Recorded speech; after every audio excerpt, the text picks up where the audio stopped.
morning. Welcome to the 7th edition Coach's Corner here on the campus of Penn State, Lehigh Valley. My name is Coach Dawud. I'm the head men's basketball coach here at Penn State, Lehigh Valley.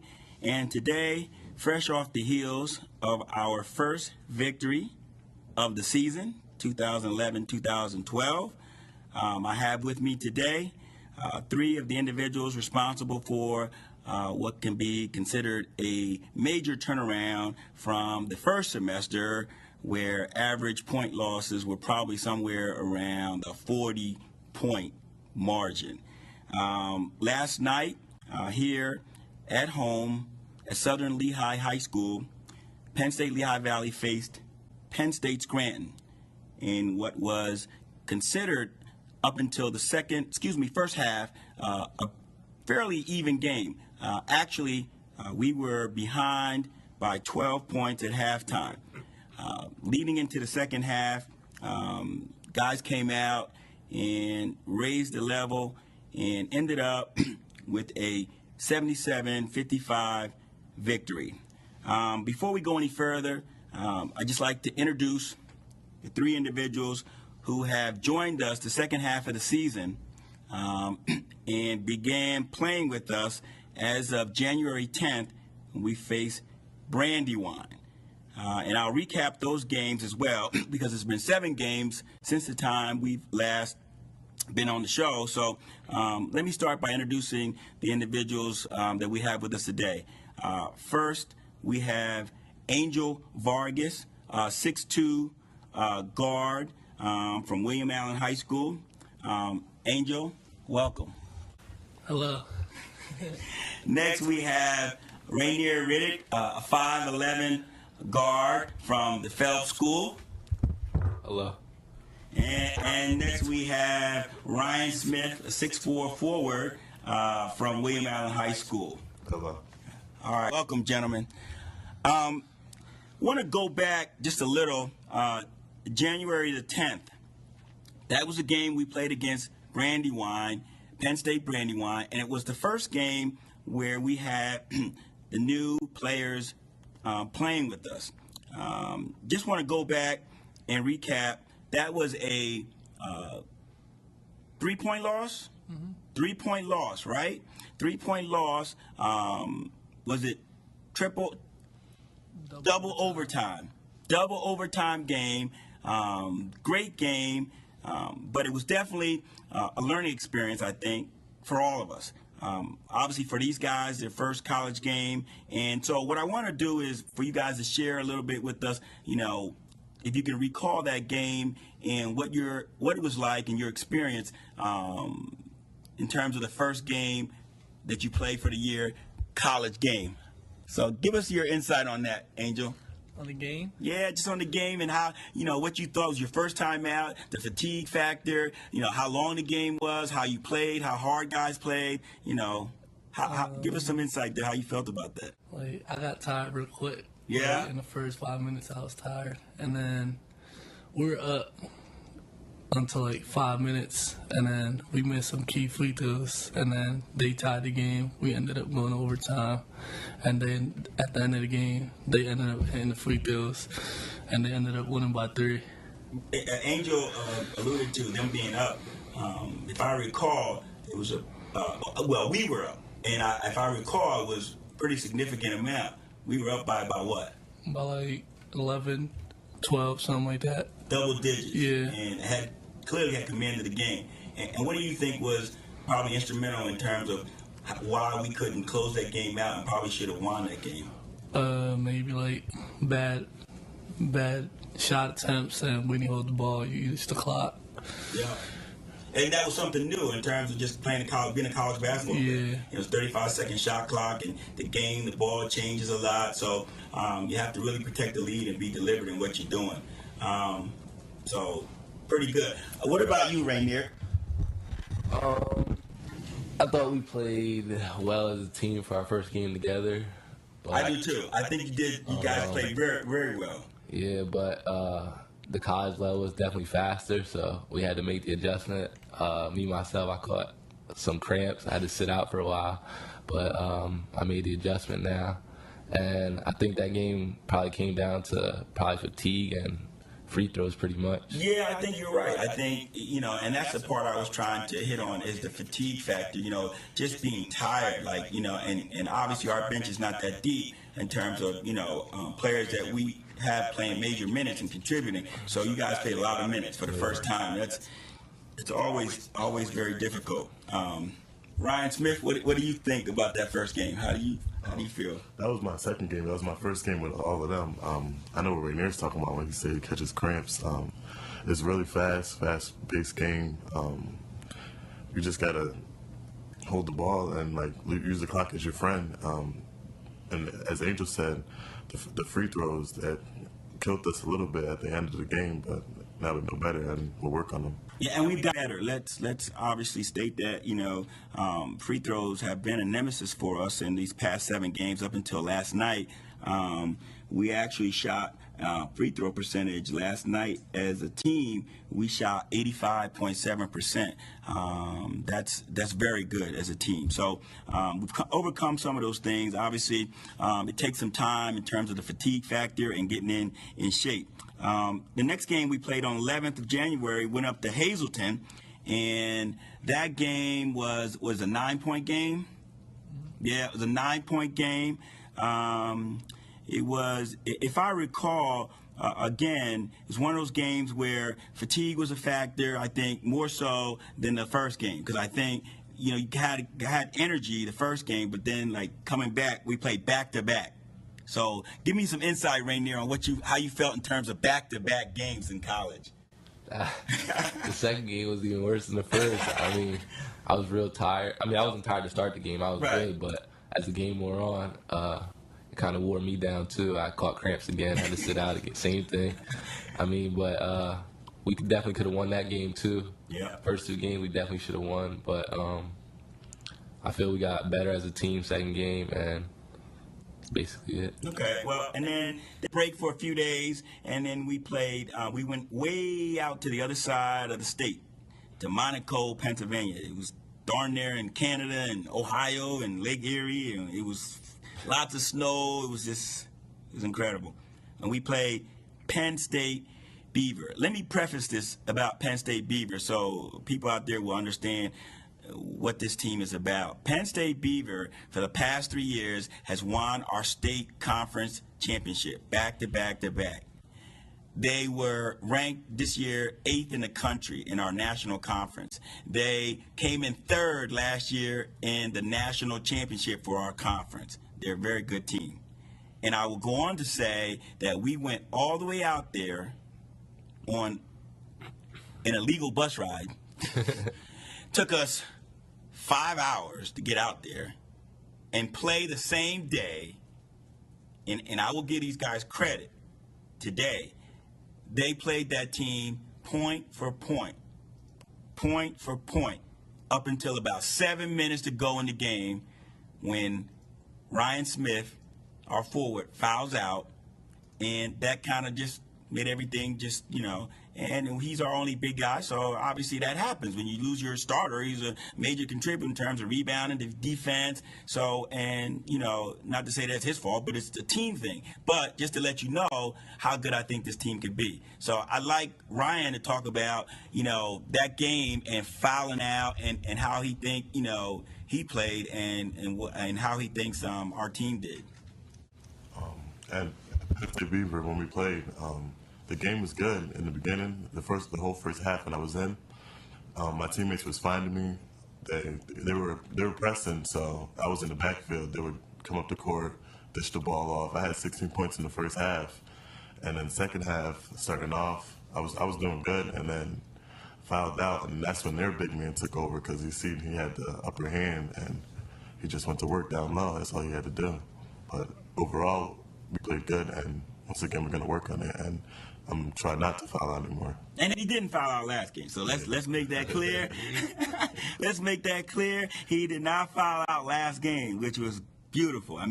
As long as this guy stays in the game for us an entire game, we're going to have a chance to win games. So that's key. And I'm glad that he noted that and he understands that. After that, we went out. We had a home game against York. And to be honest with you, I believe all of us thought we were going to win that game. I mean, and maybe that was the problem. We just assumed that, the way we've been playing, how close we've been to very good teams, we're at home, all the fans are there. It may have been the biggest crowd we've had so far. And maybe that was a letdown. I don't know. But I'm going to let Angel speak to that and what he thought about that game, all right, in terms of all those dynamics, Angel. That home game was probably the worst game we played so far. We got blown out by probably the worst team we played.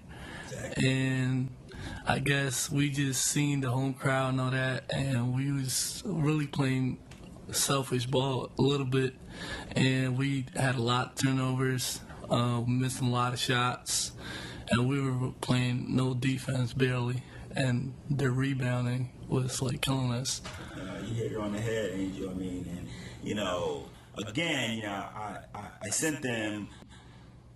I tried to put on Facebook and send these guys, motivational quotes, and I just recently sent them one on that win about, the attempts and failures and what that means, and they're not end-alls, and what they should be opportunities to understand how to become better. And I think they did, and I think it took all of these games, for these guys to come to this point where we were at for last night's game and the way they played in the second half of the game.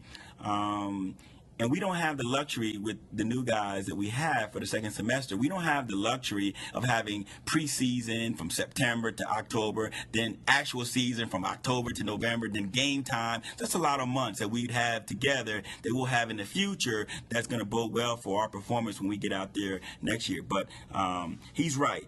And so from there, we went on the road again on the 18th to Penn State Schuylkill. And that game is a blur to me. I don't even remember that game. I know we lost, but I don't remember the dynamics. I mean, and maybe that's a good thing, So we'll go on to Penn College. And the reason I think all of us remember Penn College is because we had a couple guys that were in violation of some team rules, and being on time and whatnot. So I want to speak to that. So let's go to one of the guys that had the problem, Ryan Smith, and talk about, what it means, for, to be responsible for the team and how it can affect the overall outcome of games. It can really affect the outcome of the game because me and Angel didn't start the starters that usually start, and there's only three points we lost by, wasn't it? Yeah, 3 points. That would have came easy for one of us, and not starting, it just messed us out. They played good. They played point for point. They did. They filled in for us. They did what they were supposed to do, but still, we need to be on time and follow the rules. So. Bottom line is what he's saying is if they would have played, there's no question we would have blew them out. We would have beat them badly. But again, it's all about team, and they got to learn that certain things, and it's not about the team and about us. It's about them, and that's what I try to tell them, that it's about them and how they are, how they are looked upon by, situations that they're in, and they want to be responsible and be punctual, and I think that's an important lesson. So, and I was willing to sacrifice that game to make sure that they understand that, because that's going to be important for them down the line. So, all right, so we'll move on, and which brings us to last night's game, which was a home game against Penn State Scranton. And again, to recap that game, it was a game where the first half I thought we were back into our same old not being aggressive, not being focused, not being tough, and it showed. And I think Scranton was comfortable at halftime. They thought they were going to win another game because they had beat us by 60 the last time. So it's the year we're going to do the same old thing again. They were up by 12 at halftime. But I told those guys at halftime in the locker room that, it's now or never. At some point, all the things that we've talked about, all the things that we've, tried to do and worked on, we have to pull together. And to their credit, that's what they did. They came out the second half, first of all, locked down on defense, and played one heck of a game for one half in its entirety. And that's the best I've seen them play all season. And I'm hoping that we can kind of recreate that in the future to have more positive outcomes. I just want to go on record as saying, giving you some stat lines. Javier Rivera, who's not with us today, point guard, ended up with 23 points. Ryan Dieter was in double figures. He had 10 points. Ramier Riddick, who's with us today, had 15. Angel Vargas had 25. And Ryan Smith only had a lone 2, but he was definitely a force and an intimidator and helping out around the basket, which obviously helped us to win. Let's talk to Ramier, I think, who I probably get on more than the other 2 guys about his toughness and level of intensity and how aggressive he needs to be. So, Ramier, speak to us about, what you guys were feeling after I spoke to you at halftime and how that transformed into the way you played when you got out there for the second half last night. I thought the halftime speech was pretty got to us a little bit, so we felt like we had to turn it up as a team. Our energy level, our toughness, our focus, our communication. I thought the second half was just probably our best team effort of the season overall. Definitely. I think if we play like how we did last night in the second half, we shouldn't lose any games. I agree. So I feel as though if we play like that, we got a bright future. Good. Angel, what do you think, man? Did that, what I said to you in the locker room last night, did it get at you? Did it hit some nerve inside of you? Yeah, that quote that you put, "Be tough," like it got to my head, and it's like I knew. Now you were the first guy out there last night that turned it up. When you got on the court, I can see the difference in you. And that's the thing, man. The more you do that, I knew I had to be aggressive for us to win. I knew I had to score for us to win. And that quote that you put, "Be tough," like it got to my head, and it said, and I knew I had to get tougher and be more aggressive and go into the basket and all that. he did, and turned out a fine performance, as all of them did. And let me say this, and not to slight anybody else, by highlighting Ramier and Angel, because it was a team effort. Everybody started playing hard. I mean, people were diving over the floor, trying to get, it was just a overall, just a rejuvenation in terms of their attitude towards the game. And so it was just a great performance. And I want to also highlight a couple of things while we have these 3 guys here. For the past 7 games that they've been with us in the second semester, Ryan Smith is averaging 7 points, 8 rebounds. We told him, a few more points, because he should have at least 10 points. We can get him 10 points a game. He should be a double-double guy. 8 rebounds, 2 more rebounds a game. He's going to have 10 and 10. It's a great situation because we have shooters, so we don't need him to score 20 points, but if he can score 10, 12 and get 10 rebounds, we're going to win games. And as you know, averaging 7 points and 8 rebounds, that's a good start. Angel next is averaging 14 points a game with 3 rebounds. Now, obviously, Angel plays for us a forward position, small forward, but he's not. He's a guard, and I list him as a guard. We try to run an offense where he can handle the ball and shoot, and he does that. So 3 rebounds for him, that's good for a guard, 14 points. And then Ramier Riddick, he's averaging 18 points and 6 rebounds. He's doing a lot for us, and that's big. It's huge. For a guard to average 6 rebounds in any conference, in any league, as a college player, that's big. And 18 points to boot, that means he's working on both ends of the floor, okay? So it's a great effort by all these guys, and obviously with these stats and the performance last night, bodes well for Penn State Lehigh Valley men's basketball, and it looks to be a bright future. I'm going to leave the last word up to these guys, and then we'll call it a day. Angel? I just want to see us play the same way we played the second half yesterday, the rest of the season, and at least get 3 out of the next 5 games winnable. I would like to win all 5 games, but at least 3 out of 5. Good. Ramier? Yeah, like Angel said, 3 out of 5 would be good, but I feel as though, like I said earlier, if we play like we did last night, we could win all 5 of those games easily. But overall, we'll be good in the future. No doubt. Ryan Smith? They said it all. You know what I'm saying? So most likely all I'm looking for is wins, no more losses. I like that. That's what I'm looking for too, gentlemen. No more losses and just wins. All right, that's it. 7th edition, Coach's Corner, Coach Dawud, Penn State Lehigh Valley. Thanks. We'll see you next time.